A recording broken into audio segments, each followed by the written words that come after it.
They do. So it's kind of like, look at a chessboard. There are pawns.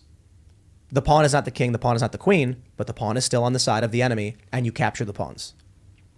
Yeah, I mean, you are at these events, so I can't speak for these events. You can. I remember being there too, and a lot of BLM people were like, "What the fuck? Why are we being dragged around here?" So I could verify what Tim is saying. I'm not saying it's like, you're lying or anything. I agree. I believe what you're saying. I know one lady who got really active with Black Lives Matter. Now she's a hardcore Trump supporter because of what they do to these people. They convince you to come down. They tell you it's for this reason. Then you learn all of its fucking bullshit. Like, did you guys watch the George Floyd body camera footage? Yeah. Like, the whole story's fake. Like, I should say most of it's fake. You look at the court proceeding, and it's just shocking that Chauvin got convicted. The defense's own expert witness said Derek Chauvin was entitled to use more force under police policy than he used. He actually used less force than permitted. And I'm like, wow, then why was he convicted?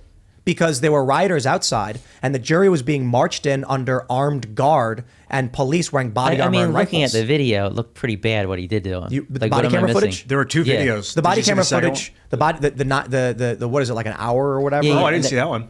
Yeah, I didn't see that either. No. Right, the full body camera footage where Chauvin's not there. He's not there the whole time. Showed up late. Floyd is resisting arrest. He was chewing on a speedball. He had a lethal dose of fentanyl and meth in his system and was behind the wheel of a car. So you got a DUI already. He was like trying to drive while on these drugs. He gets taken out and then he starts having a respiratory collapse due to a fentanyl overdose. And they'll argue that's not the case, but that's literally any other story. For political reasons, they'll argue it's not the case. But he had a lethal dose of fentanyl and meth in his system. Before they get him to the police vehicle, he's saying, I can't breathe. I can't breathe. He's standing up. He's standing up against the car going, I can't breathe. I can't breathe. That's what happens when you overdose on opiates. Your respiratory system breaks down. They then place him in the vehicle. He goes, no, take me out. Put me on the ground. Take me out. Put me on the ground. Put me on the ground. Put me on the ground. They go, okay, buddy. Okay, we're going to put you on the ground. They put him on the ground. They lay him down. Chauvin then shows up and then puts his knee on his neck and back. Floyd dies. What you guys see, what everyone sees in the media is like 30 seconds. And they say for 9 minutes, he had his knee on his back. I admit, probably should have tried to resuscitate that guy, but he wasn't really paying attention. But the fact remains, this dude was behind the wheel of a car, chewing on a speedball, spit it out. They found it.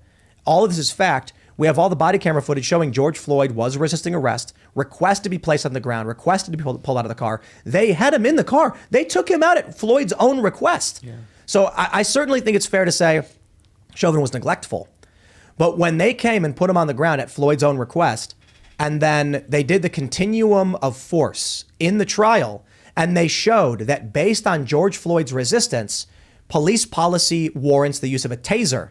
But Derek Chauvin did not want to escalate force and chose instead to use a ground restraint, which is a lower degree on the continuum of force. He got convicted because the jury was being led in every day with body armor wearing police and rifles because of the riots that were going on around outside. And when they requested the judge move the venue, the judge said, there is nowhere in this state where you will get a fair trial, so no. Fucking shocking. But people march alongside this, defending it. I mean, the Ahmaud Arbery case is another. You guys familiar with the Ahmaud Arbery case? Did you guys hear about this anywhere by any way? I've never seen the body cam footage. I'm actually going to go back and watch it. It's a wild when he's in the backseat of the cop car, like kicking and kicking to get out of the car. He's like, get me out, put me on the ground. It's so fucked up.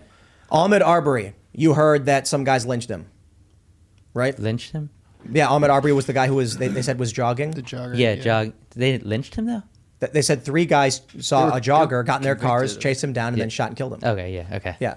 What actually happened I thought you was meant literally. Ahmaud Arbery was a suspect in a felony burglary case. The police had gone door to door, holding up the image saying, we're looking for this guy. He's the suspect in the burglary that's been going on for the past several months. Someone broke into a vehicle and stole, I think it was a 9mm.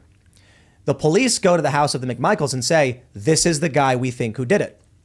So one day, Ahmaud Arbery is seen once again in the neighborhood where the burglaries are taking place consistently. He doesn't live there, and he's wearing work boots. He's not wearing jogging shoes or anything like that. He's actually on camera committing burglary. There's a video of him committing burglary. So one of the neighbors sees Ahmaud walking out of a building or something like that. He goes to the McMichaels and says, that guy the police told us about, he's there. And they go, shit, let's stop him. Considering a gun had just been stolen, I think it was like 3 or 6 weeks prior, they grab their gun, which they're legally allowed to have, hop in their truck, and start driving. You know how you know the whole story's fake? The guy who filmed it got life in prison. He had nothing to do with it. Yeah, I recall that. All he did was follow and film, and they named him an accomplice. What really happened, in my opinion, is they were embarrassed, the state and the city, and they said, anybody involved in this, we're fucking destroying you because you embarrassed us. The guy who filmed it, who actually provided the evidence of what happened, you're going to fucking prison because you shouldn't have fucking filmed it. Ahmaud Arbery attacked, I think, Travis McMichael. Mm-hmm. You've got a pickup truck. Ahmaud Arbery is running towards the pickup truck. Travis McMichael, I think Travis is the younger guy, has his shotgun and he's standing in front of the truck. Ahmaud Arbery goes around to the right, flanks around the truck, and then attacks Travis McMichael and tries taking the shotgun. In the fight over the shotgun, he gets a blast to the chest, stumbles forward and dies.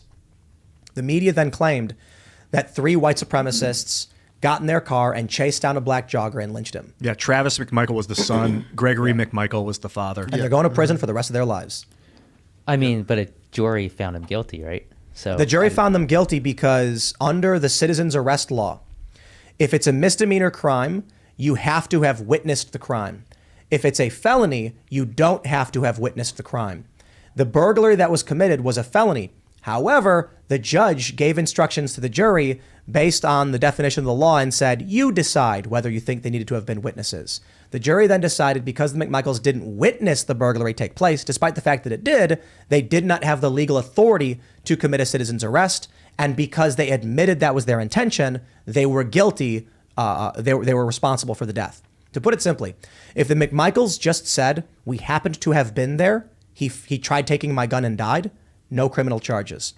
But because the McMichaels were honest and said, the police told us he was the suspect in the felony burglary, under the citizen's arrest law, we are entitled to stop someone suspected of a felony. So we looked for him.